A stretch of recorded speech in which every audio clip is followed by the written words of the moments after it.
our headline story, Sustaining Nigeria's Small and Medium Enterprises. In 2010, a survey report on small and medium enterprises, or SMEs, in Nigeria, conducted by the National Bureau of Statistics in collaboration with the Small and Medium Enterprises Development Agency of Nigeria, SMEDEN, estimated that with adequate funding and other needs met, the SME sector in Nigeria is strategically positioned to absorb up to 80% of jobs, improve per capita income, increase value addition to raw materials supply, improve export earnings, and much more. What needs to be done to achieve these? Stay with us to find out. I'm Tolulokwe Adelaru Balogun. Welcome. This is Business Edge.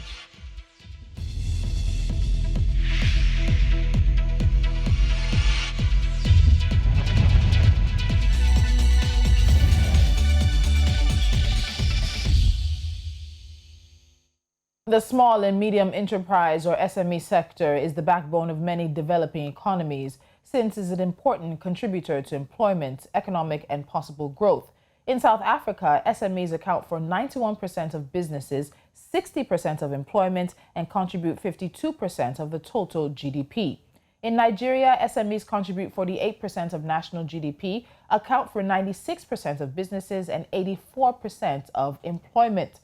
Despite the significant contribution of SMEs to the Nigerian economy, challenges still persist that hinder the growth and development of the sector. According to the Nigeria Bureau of Statistics, small and medium-scale enterprises in Nigeria have contributed about 48% of the national GDP in the last 5 years.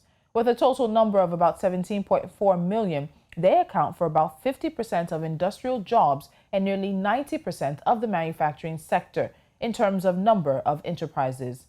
Though significant growth has been achieved in the MSME sector, there is still more to be done. Joining me on Business Edge today is Anthony Goldman. Anthony is a former Africa editor for the Financial Times with extensive experience in covering developmental issues across the continent. Anthony, welcome to Business Edge. Thank you for joining us. Thank you.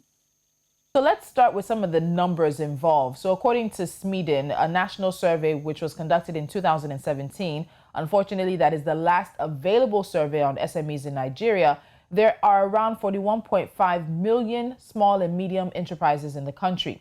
The survey categorized SMEs as businesses with less than 100 million naira in annual turnover and less than about 300 employees.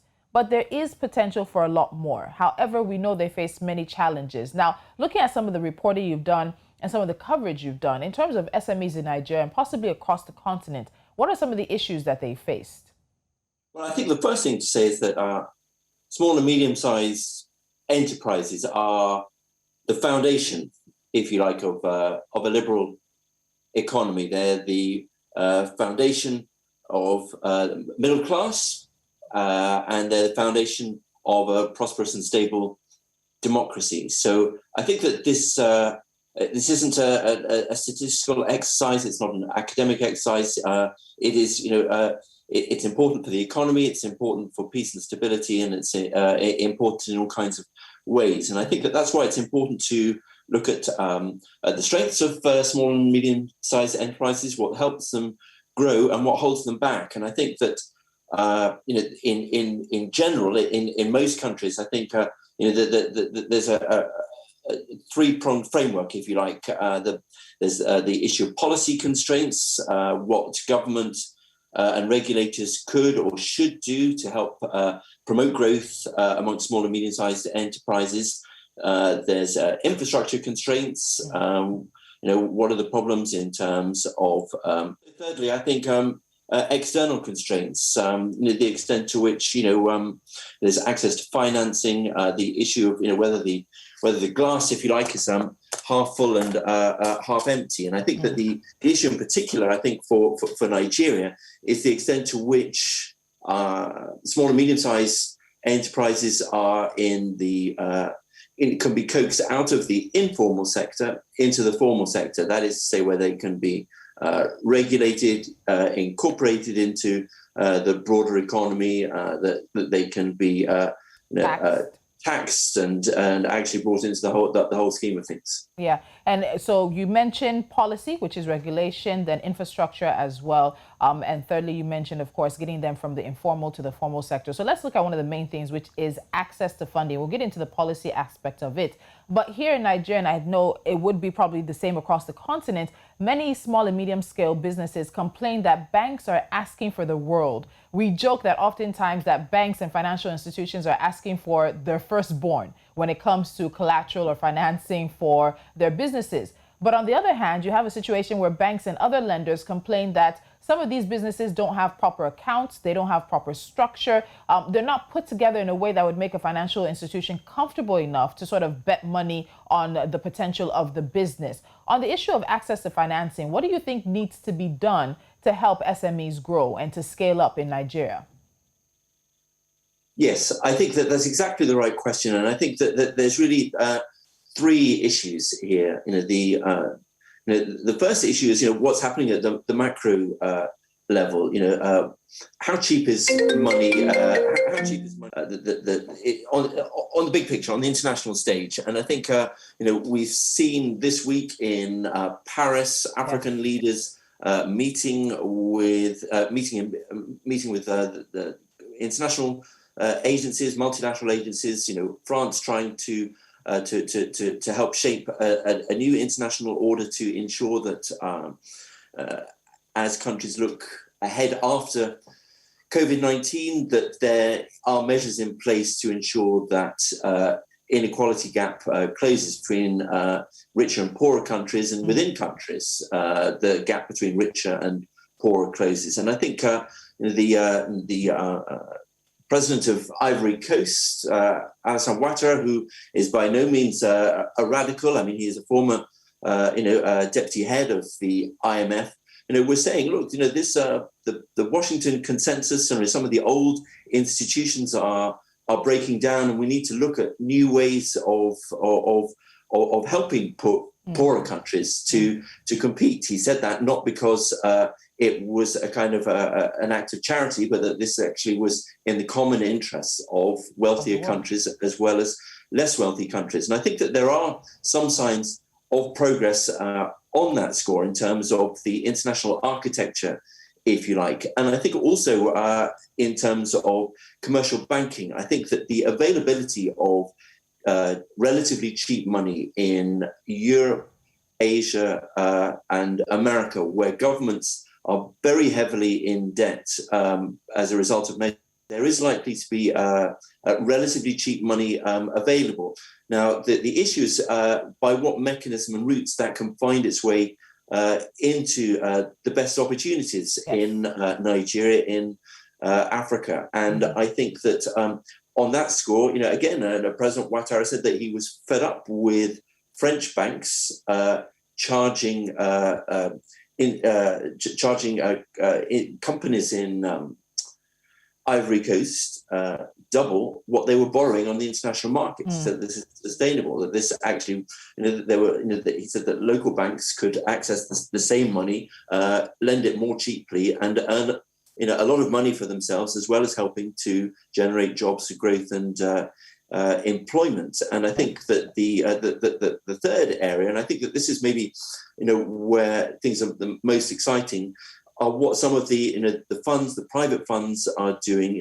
If you look at what's happening in the tech sector, if you look at the most successful areas of technology, fashion, entertainment, music, and the arts, these are companies that are, if you like, acting outside of the normal framework and are beginning to get financing, reliable sources of financing, and being able to show that the cutting edge lenders that actually, if they do their homework, if they find, they make very good money. And I think that that's perhaps a combination of all of those three things is going to be the future. In terms of what you said, because you mentioned the tech space, and of course the fintech space, which is also something I want us to look at. But let's get into the regulatory situation. So one of the examples for us here in Nigeria came in June 2019, when the central bank announced a new policy measure which required deposit money banks to maintain a minimum 60% loan to deposit ratio.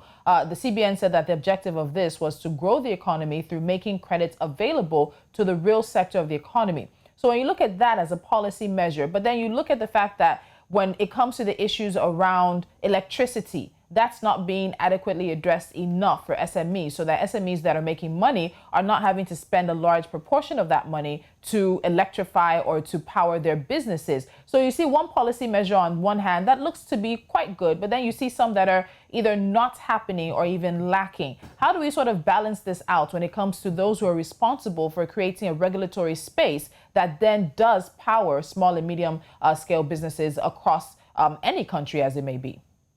Well, of course, I think that in Nigeria, well, obviously Nigeria is such a large country. Sometimes, as a result, you see these things in more vivid focus, if you like, and the colours are sharper. I think that the extent to which access to financing jostles with some of the other constraints is something that policymakers really need to address. I mean, I think for many years, people I think have looked at access to energy has been one of the biggest constraints on growth. It adds to costs and it creates many challenges for people looking to compete, even with neighbouring countries. And I think that if you throw into that, then the challenges in terms of education and the kind of people coming into the market, if you throw into that some of the problems that I think that perhaps the coronavirus pandemic has thrown up in terms of access to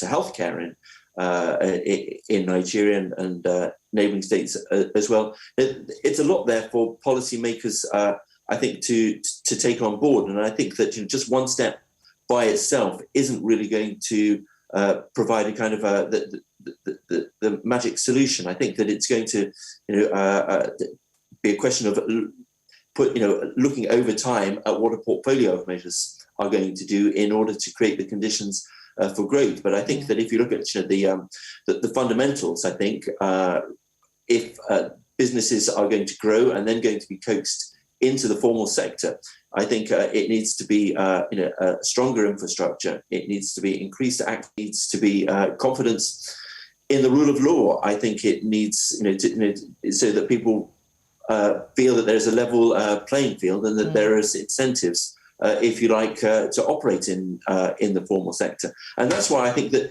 even some seemingly unrelated issues, for example, the petroleum industry bill and the reform of oil and gas, even where it doesn't directly say anything about small and medium-sized enterprises, it sends a very clear signal that there is a determination to make sure that the glass is half full, not half empty, that it's about looking forward and about trying to create a different kind of perception of opportunity in Nigeria. And I think that in terms of business confidence, the perception is really important. It's a tangible asset. And I think that comes from actually not just making changes in the policy environment and resolving issues in terms of infrastructure, but also by being seen to do so.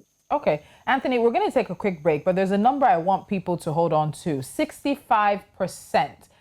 We'll find out how 65% relates to SMEs in Nigeria when we come back. You are watching Business Edge. Our conversation is focused on sustaining Nigeria's small and medium enterprises. Do stay with me.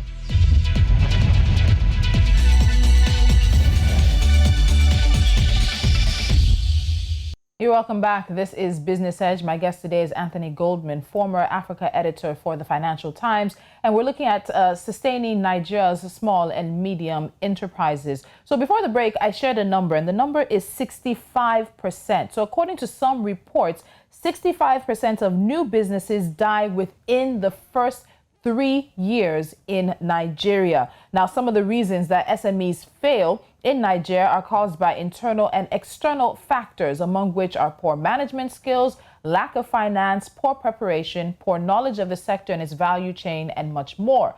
Another neglected angle or cause of SME failures is also staff challenges. This one is like poor management skills and poor knowledge of the sector that can easily be solved by education. But Anthony, you mentioned education as well. You also mentioned, I think, in a roundabout way, talking about staffing challenges. In terms of that, it's a external factor, but it has internal ramifications. Some of it lies in the hands of government, and then some of it lies in the hands of the populace. How do you think SMEs can manage this issue of staff challenges, with many of them complaining about poorly educated staff, skills gaps, and much more? I think that education constraints. I mean, transport. If it's taking people, hours to get into work, or if there's some other disruption, that means that people are having days off, that you don't have a reliable workforce. These are all some of the challenges that people looking to establish themselves, face. And I think that in Nigeria, some of those challenges are sharper, just because of the deficit that has grown up. But on the other hand, I think that you also look at the market opportunities that Nigeria presents, and I think that is an incentive, for entrepreneurs to develop those skills. And if they have a good product, actually the opportunity to create something exists. And there are, everybody knows the examples of those companies that have made it. Now, could more companies make it, with a slightly less adversarial operating environment? Very possibly so. And I think that certainly, if you look at other sectors which are, maybe slightly less kind of chained to some of those constraints in like entertainment and tech and so on, I think that actually they've shown the way that actually, that where the commitment exists, actually it's possible to work ways around the dead hand, if you like, of regulators or government. Okay, interesting enough that you talked about when businesses do end up surviving, because my next question goes into that. So out of the 65% that have failed, you have maybe around a 35% chance of surviving past 3 years. If you make it and you're successful, you can't run the business forever. There has to be succession planning. So after an SME survives, possibly scales up, if the business is also fortunate enough to move to the next generation, succession then can become a problem for many SMEs. And that's just not in Nigeria. That's even across the continent and across the world as well. How do you think SMEs can address this issue of succession planning? Even as you're saying, they may be dealt with a dead hand, may have to face adversarial environmental issues that make it difficult, much more difficult for them to survive and thrive.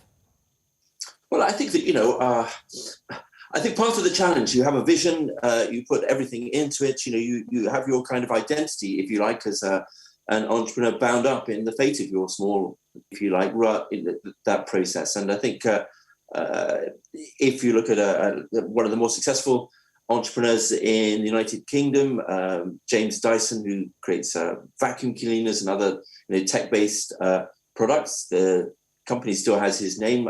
He can't let it go. It hasn't gone private, but he has in place mechanisms to bring in talent in management to create a formal structure, something that actually can adapt beyond the identity of the individual that set it up. And I think that those companies that succeed in that transition are those companies that recognize that actually, when you reach a kind of critical mass, by far, it's much easier to access conventional forms of financing, to operate in the marketplace when you have a structure that companies, that banks and other agencies can understand, that when it looks as if, that they're dealing with something that has institutional strength rather than is a collection of good ideas and good people. So I think that it is constantly about a process of renewal and revision of that original concept in order to facilitate more growth and to look at that kind of diversity in terms of bringing in different people and to realize that actually the translating that original idea and the original All right. So, Anthony, finally, let me quickly put you a bit on the spot here. And that's going to have to do with AFTA, the African Continental Free Trade Area Agreement. It kicked off officially January the 1st. But when you look at SMEs in Nigeria and how they may possibly be positioned to take advantage of that, there are some who are worried. We saw that Nigeria's president really did delay because he wanted a few protections for nascent industries here in the country. And a lot of people will possibly target Nigeria's economy, Nigeria's population, as large as it is, to be where they send their goods. But how do SMEs in the country take advantage of AFTA as it's come to be? How do they send out Nigerian-made goods and also position themselves across the continent? Well, I hadn't really thought about the question in that way, or at least the second part of it, because usually the way that this debate has been framed is that the anxiety in Nigeria is because it's such a very much larger economy than, say, I don't know, Benin or Togo or some of the neighbouring states. That the risk that the African Free Trade Agreement is a one size fits all was going to lead to exporters, China and other places, dumping goods in small countries and using that as a vehicle to undermine growth in Nigeria. And I think certainly we've seen it in under the Buhari administration. Hello, Anthony. Approach to the economy. So I think that the issue will be for those small and medium-sized enterprises in Nigeria that have shown a talent for managing the vagaries of the Nigerian system to take that that skill set to neighbouring states. And certainly, I think at least in the informal sector, in terms of traders, we have seen very successful entrepreneurs from Ghana to Equatorial Guinea, further afield than that. And I think the challenge, I think, is less what people do. I think that the successes are there. It's whether the state can be flexible enough to bring them on board, if you like, the figures that you've mentioned have all been, they really reflect the full scale of the influence of small and medium-sized enterprises in Nigeria because of the size of the informal sector and the challenge adequately of capturing those involved in it. Because I suspect that actually, already quite a lot of activity within the region is going on. And I think that the more the regional economy, All right, and just at the tail end of Anthony's comments, having some technical difficulties there, but I have been speaking to Anthony Goldman, former Africa editor for the Financial Times, and looking at sustaining Nigeria's small and medium enterprises, throwing in that question about AfTA, because so many people are looking at how Nigeria might be sending things in or how people will be targeting the Nigerian market, but how will SMEs in the country also take advantage? Some millions of SMEs in Nigeria, but some reports putting it that at least 63 to 65% of those businesses do not survive past 3 years. Something to take away and think about. All right, something else for you to think about are the stories that we're keeping our eyes on. Up next is NC4 to watch. Let's get straight to it.